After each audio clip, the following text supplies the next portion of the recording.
ఈ పరాక్రమము, ఈ ఐశ్వర్యము, ఈ ధనము, ఈ సంపత్తి ఇవన్నీ కూడా నాకు ఆ హుతాశన నాకు ఇయ్యి అనగా, ఓ అగ్నిహోత్రమా నువ్వు నాకు కటాక్షించు అని అడుగుతారు. అందుకే అగ్నికార్యం చెయ్యడానికి సమర్థత కలిగిన వాడైతే తానే అగ్నికార్యం చేస్తాడు. నాకు లేదు అగ్నికార్యం చెయ్యగలిగిన సమర్థత, ఏం చెయ్యాలి అన్నారు. ఇప్పుడు మీకు నేను ఒక ఉదాహరణ చెప్తా. రేపు ఫిబ్రవరి 11వ తారీఖున సుబ్రహ్మణ్యేశ్వర స్వామి వారి యొక్క హోమం జరుగుతుంది ఇక్కడ. ఆ హోమం జరిగినప్పుడు మీరు చెయ్యగలరా సుబ్రహ్మణ్య హోమం? ఆచంద్ర తారార్కం వంశం నిలబడాలి. ఎక్కడో ఒక చోట వంశం ఆగిపోయే ప్రమాదం రావచ్చు. కానీ ఒక్కసారి ఎవడు సుబ్రహ్మణ్యుడి కావిడి భుజం మీద పెట్టుకున్నాడో, సుబ్రహ్మణ్యుడికి హోమం చేశాడో, వాడి వంశం ఆగదు. అటువంటి ప్రతిబంధకం ఉంటే తొలగిపోతుంది.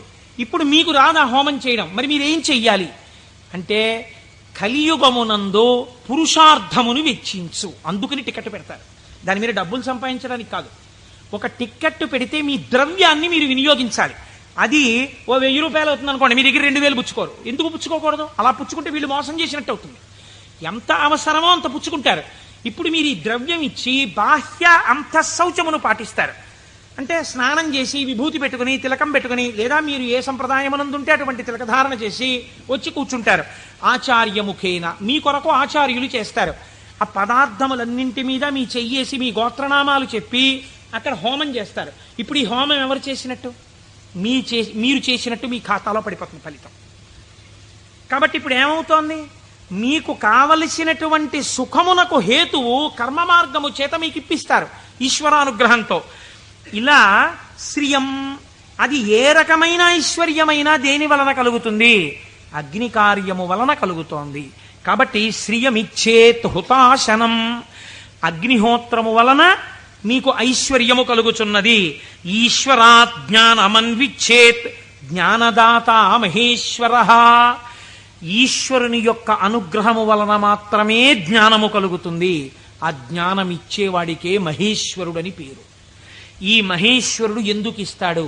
శంభునామాన్ని మీరు గట్టిగా పట్టుకుని ఆ నామాలతో పిలిస్తే, ఏవం శ్రీ శంభుదేవస్య, శంభుదేవుని నామాలు ప్రదోషంలో పిలుస్తున్నారు అనుకోండి, మీరు పేరు పెట్టి పిలవగా పిలవగా పిలవగా పిలవగా ఏమవ్వాలి? ఆయన పలకాలి. పలికితే ఏమనాలి? మీ వంక చూసి ఏవం శ్రీ శంభుదేవస్య నామ్నామస్తోత్తరం శతం అంటున్నారు మీరు. 108 నామాలతో నిన్ను పిలిచాను. ఆయనకోసారి చూసి, సరే పిలిచావు, నేను శంభుదేవుణ్ణి కాబట్టి ఏం చెయ్యాలి? నీ భావాలు మార్చి నిన్ను ఈశ్వరుడి వైపుకి తిప్పాలి. నీకు సత్ప్రవర్తన కల్పించాలి. నిన్ను చక్కటి వాడిగా రూపుదిద్దేటట్టుగా చెయ్యాలి. నన్ను నువ్వు పిలిచినందుకు నేను నీకు చెయ్యగలిగింది అదే. కాబట్టి ఇప్పుడు ఆయన మీకేం చేస్తాడు? ఇదే చేస్తాడు. మీరు ఆయన విసుక్కున్నా సరేనండి. లోకంలో ఒక నానుడు ఉంది, మీరు చూడండి. అమ్మా అమ్మా అమ్మా అన్నారు అనుకోండి, అమ్మ అంటుంది. ఆవిడ ఏదో పోపు వేయించుకుంటూ ఉంటుంది. అంటుంది. అమ్మా అమ్మా, బా ఏమిటి అమ్మా అమ్మా అమ్మా చెప్పు ఏమిటో. అమ్మ నిన్ననే కాలేజీకి వెళ్ళానా అని మొదలు పెడతాను. నువ్వు ముందు తెవులు చెప్దు కాని విలే, కాలేజ్ టైం అయిపోతుంది అవతల అని పోపెడ. అది చిన్న బుచ్చ అంటుంది పిల్ల. అంటే ఈ పోపెట్టేసి దగ్గరికి వచ్చి రా జడేస్తాను, ఇప్పుడు చెప్పు ఏమిటి చెప్తాననుకున్నావు? వినకూడదనుకున్నది అనేటప్పటికీ లొంగిపోయి, పోన్లే పాపం వింటే మాత్రం ఏమవుతుందని జడవేయుట అనేటటువంటి ఉపచారం చేస్తూ మరీ వింది అమ్మ. ఎందుకు వింది? 24 మాటలు అమ్మ అమ్మ అమ్మ అన్నందుకు వింది. ఎలా వింది? మీకు ఉపచారం కూడా చేస్తూ వింది. అలా మీరు రోజు ప్రదోషంలో ఏవం శ్రీ శంభుదేవస్య ని శివ శివ శివ శివ అంటే ఆయన ఏం చేస్తాడు? ఓసారో 2 సార్లు అనొచ్చు. 3వ మాట ఏమంటాడు? ఓ సర్లే ఇంక నిన్ను చక్కగా తీర్చిదిద్దుతాను, సరేనా, అందరూ పొంగిపోయేటట్టుగా నీ ప్రవర్తన మారుస్తానంటాడు. ఇలా రావడానికి 10 మాటలు ఆయన విసుక్కున్నా మనం పిలవాలి. ఆయన అలా విసుక్కునేవాడు కాడు. కాబట్టి మనం రోజు చెయ్యగలిగిందేట నామం చెప్పడమే. ఈ నామము చేత మీరు శంభుని యొక్క అనుగ్రహాన్ని పొందాలి. ఇది శం, ఈ లోకంలో సుఖం దగ్గర నుంచి నిరతిశయ సుఖం వరకు, ఊర్ధ్వలోక సుఖం వరకు ఎంత సుఖం ఉందని మీరు అనుకుంటున్నారో అన్ని సుఖాల్ని మీకు ఇవ్వడం. దీన్నే కామకోటి అని పిలుస్తారు. కామకోటి అంటే కంచి కామకోటి పీఠం అంటారు. కామకోటి అంటే ఇక్కడ కోరికలు ఇవ్వడంతో మొదలుపెట్టి కోరికలు లేకుండా చెయ్యడం వరకు తీసుకెళ్ళి ఆ తర్వాత పుణ్యం ఇచ్చి పుణ్యము వలన ఊర్ధలోక ప్రాప్తి వరకు ఇచ్చి తర్వాత మళ్లీ తిరిగి రానవసరము లేనటువంటి పునరావృత్తి రహిత శాశ్వత శివ సాయుధ్య స్థితి అనబడేటటువంటి మోక్ష స్థితి వరకు ఇయ్యగలిగినటువంటి అంచులన్నీ ఆవిడ చేత పరిపాలింపబడుతున్నాయి. ఆవిడ అవనిక ఎత్తి ఈ కామకోటిలో నిలబెడుతుంది. ఈ కోటిలో ఏ మెట్టు మీద నువ్వు నిలబడతావో దానికి తగినట్టుగా నిన్ను నిలబెట్టడానికి ఈ నామాలు ఆ ఈశ్వరానుగ్రహము నిన్ను రక్షిస్తున్నాయి. నీకు రుద్రపశుపతి నాయనారు వృత్తాంతం ఒక్కటి ఉదాహరణగా సరిపోలేదా? రమించిన హృదయం అటువంటి భావం ఒక్కటి కలగగానే రమించిపోయిందంతే. ప్రమాదం అంతా ఎక్కడొస్తుందో తెలుసా అండి? మీరు చూడండి, మనం లోకంలో ఒక పెద్ద పొరపాటు చేస్తుంటాం. మనస్సు యందు దోషం ఉండదు. మనస్సు ఏ స్థానాన్నైనా వెతకడం దానికి అలవాటు.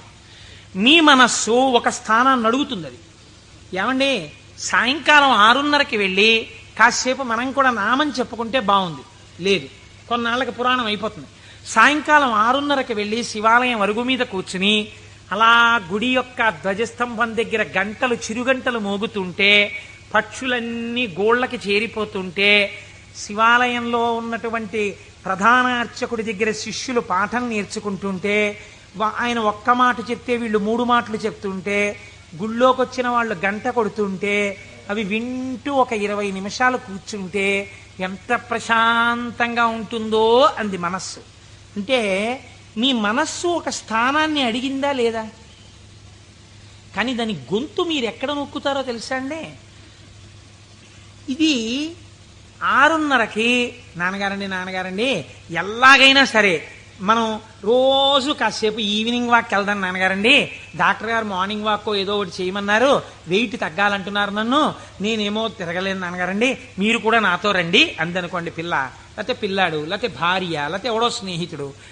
ఉత్తర క్షణం మీరు వచ్చిన ఒకే ఒక మంచి ఆలోచన పీక నొక్కేస్తారంతే. సరేలే గుళ్ళోకి ఇంకో మాట ఎప్పుడో వెళ్దాం పాపం అడిగాడు కదా అని వెళ్ళిపోతారు. ఒకరోజు పొద్దున్నే కాసేపు మీరు 6 గంటలకి ధ్యానం చేసుకుంటే మీకు బాగుందనుకోండి.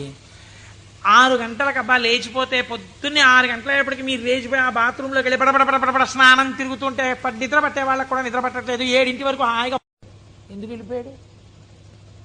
మీరు ఏది చెప్పిన మాట ఎక్కడ విన్నారు? ఇంట్లోకి రెండంటేనే రాని వాళ్ళకి ఎవడు చెప్తాడు? బయటికి వచ్చిన వాడు చెప్పారు వెళ్ళిపోమనే చెప్తాడు కదండి. కాబట్టి పట్టు విడుపు అని 2 మాటలు మనకి శాస్త్రంలో ఉన్నాయి. ఏది ఎక్కడి వరకు పట్టుకోవాలో అక్కడ వరకే పట్టుకుని ఎప్పుడు విడిచిపెట్టాలో అప్పుడు విడిచిపెట్టేయాలి. అందుకే పట్టు విడుపు ఉండాలండి అని అంటారు. పట్టు విడుపు అన్నటువంటి శాస్త్రం మీకు అలవాటు అవ్వకపోతే శంభుదేవుని అనుగ్రహం జీవితంలో రాదు. కొన్ని పట్టుకోవాలి, కొన్ని వదిలేస్తుండాలి. ఇది విడిచిపెట్టేయకపోతే ఇంకా నా జీవితం వెళ్ళదు, నేను అటువైపు వెళ్ళడానికి కొన్ని వదలాలను వదిలిపెడుతూ ఉండాలి. అందుకే ప్రయత్నపూర్వకంగా రాజ్యం కూడా విడిచిపెట్టి వానప్రస్థానికి వెళ్ళారు. ఈ పట్టు విడుపు అంటే అక్కడ నేర్చుకోవడానికి ఇక్కడ కూడా నేర్చుకో. ఇక్కడే రాంది అక్కడే వస్తుంది నీకు, నేను ఏమి విడిచిపెడతావు? పట్టుకోవడం వచ్చు, విడిచిపెట్టడం వచ్చు. పైగా అదో క్వాలిఫికేషన్లో చెప్పడం ఏంటి? నేనండి ఇంకా పట్టానంటే వదిలిపెట్టనంటాడు ఒకడు. అంటే మూర్ఖుడివి, పాఠాలలోకి పోతున్నావు, అది గొప్ప. నాకు కోపం వస్తుంది కానండి, గవ్వుకున్నారన్నా పెద్దలు చెప్తే వెంటనే పక్కన పెట్టేస్తానన్నారు అనుకోండి, మీరు ఆయనకు పోల్దండి అయ్యాలి. అంతేగాని నాకే గాని కోపం వచ్చిందా హరి బ్రహ్మాదులు వచ్చి చెప్పినా వినండి అంటాడు. వాళ్ళ కర్మ కాలిపోయిందా నీకు వచ్చి చెప్పడానికి? నీలోంచి వెళ్ళిపోతే చాలా చచ్చూరుకుంటావు. ఎందుకు వచ్చింది? ఏమిటా వ్యగ్రత? ఎందుకు వచ్చిన మాట? కనుక నేను ఈ మాటని ఎందుకు ఇంతలా నొక్కి చెప్తున్నాను, మీరు సహృదయంతో అర్థం చేసుకోండి. ఒకవేళ నా వాక్కు యందు వ్యగ్రత ఉండి ఉండవచ్చు. శంభుని అనుగ్రహము వచ్చినా గుర్తెరగగలిగి ఉండాలి. ఆ గుర్తెరగనప్పుడు వచ్చిన అవకాశము వినియోగించుకోకపోతే మరొకసారి ఈశ్వరుడు ఇవ్వడానికి ఇష్టపడడు. కనుక మనకి అటువంటి మనస్సు కూడా కావాలి. ఈశ్వరా, నీ అనుగ్రహము మాయందు ప్రసరించినప్పుడు దాన్ని నిలబెట్టుకోగలిగిన స్థితిని కూడా నీవే అనుగ్రహించు అని మనం ఆ శంభుదేవుని పాదములు పట్టి ప్రార్థన చేసి